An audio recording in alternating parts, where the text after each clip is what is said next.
Welcome to more insipid mansplaining.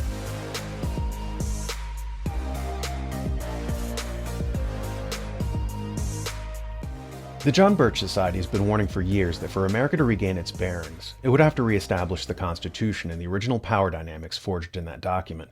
For the last 100 years, however, everything has been off kilter.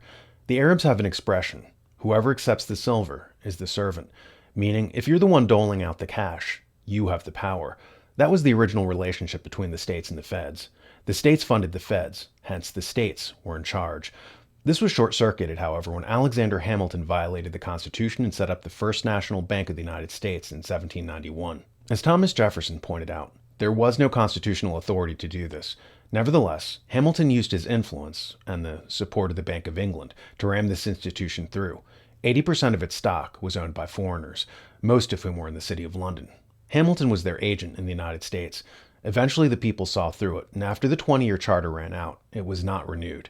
European financial interests weren't going to take this lying down. When the bank's charter ran out in 1811, they launched a war against America, now known as the War of 1812. By 1816, they had installed a second national bank of the United States. Americans were infuriated. This gave the European financial system control over America. Luckily, Andrew Jackson had it removed, gaining the distinction of being the only president in history who presided over a debt-free America. He freed us until the Federal Reserve came in 1913, and a third central bank was established. And this gets back to what I was saying before. Whoever pays out the silver is the master. According to how the system was supposed to work, if the government needed money to do something, they had to get it from the citizens in the form of taxes. Build a new canal, construct new bridges and roadways. That was supposed to be financed by the citizens. This puts the citizen in charge, and if they don't like the charges, they can fire the politician and get a new one. They had the control. By establishing a central bank, now the government goes to them for loans rather than to the citizens. And the bank is happy to do this because they get interest on the loans. The politicians are happy to do this because they can get funds without having to raise taxes and risk getting voted out. See here. A number of years ago, the Central Bank of the United States, the Federal Reserve, produced a document entitled Modern Money Mechanics. This publication detailed the institutionalized practice of money creation as utilized by the Federal Reserve and the web of global commercial banks it supports. On the opening page, the document states its objective. The purpose of this booklet is to describe the basic process of money creation in a fractional reserve banking system. It then proceeds to describe this fractional reserve process through various banking terminology, a translation of which goes something like this. The United States government decides it needs some money, so it calls up the Federal Reserve and requests, say, $10 billion. The Fed replies, saying, sure, we'll buy $10 billion in government bonds from you. So the government takes some pieces of paper, paints some official-looking designs on them, and calls them treasury bonds. Then it puts a value on these bonds to the sum of $10 billion and sends them over to the Fed. In turn, the people at the Fed draw up a bunch of impressive pieces of paper themselves, only this time calling them Federal Reserve notes, also designating a value of $10 billion to the set. The Fed then takes these notes and trades them for the bonds. Once this exchange is complete, the government then takes the $10 billion in Federal Reserve notes and deposits it into a bank account. And upon this deposit, the paper notes officially become legal tender money, adding $10 billion to the U.S. money supply. And there it is. $10 billion in new money has been created. Of course, this example is a generalization, for, in reality, this transaction would occur electronically, with no paper used at all. In fact, only 3% of the U.S. money supply exists in physical currency. The other 97% essentially exists in computers alone. Now, government bonds are, by design, instruments of debt.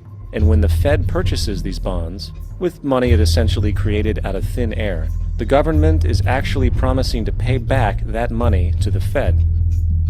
In other words, the money was created out of debt. This mind-numbing paradox of how money or value can be created out of debt or a liability will become more clear as we further this exercise. Because the politicians raised money from the banks rather than from the citizens, interest now has to be paid on it. If they had raised it in taxes, a new roadway might cost $1 billion, but by borrowing it from the banks, it now costs $1.4 billion, that extra $400 million being paid to the banks in interest. So that road is more expensive than had it been financed constitutionally. But worse than the waste of money is the power shift away from the citizens controlling the purse strings to a foreign banking cartel controlling the purse strings. Our government is now responsive to them and not responsive to us. They're its funding mechanism instead of us being its funding mechanism. As alluded to before, this also siphons away power from the states. In the original blueprint, the states funded the feds. Now with a central bank printing up fiat currency from a magical printing press, the states are recipients of federal funds, utterly inverting the power dynamic.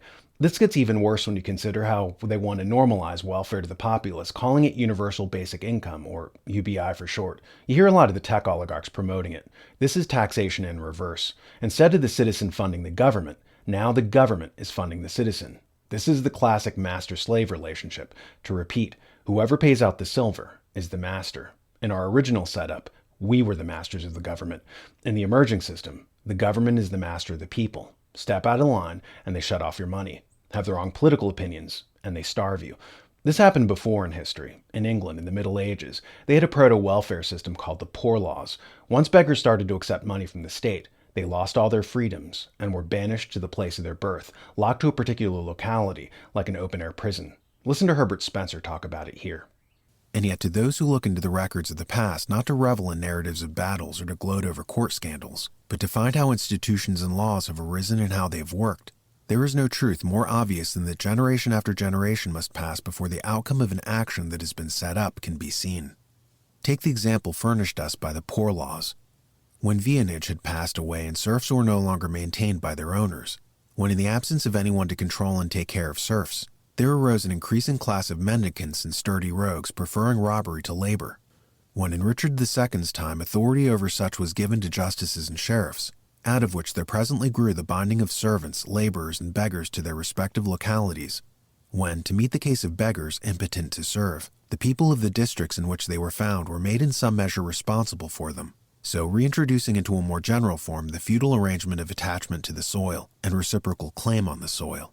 It was not suspected that the foundations were laid for a system which would, in after times, bring about a demoralization threatening general ruin. Conservatives talk about the modern welfare state. Now, the establishment wants people stuck in vote plantations. If you take the money, as the Poor Laws prove, you will have your freedoms restricted, your mobility curtailed, and your rights abrogated. You went from being a master to being a slave. Except your ghetto will be called a smart city, as Agenda 2030 outlines. This has all happened before. History is very instructive on what takes place after you take the silver. What was that Roman expression? You can either be a slave in chains of iron, or a slave in chains of silver. UBI is the chains of silver method. I leave you here with a quote from Reagan.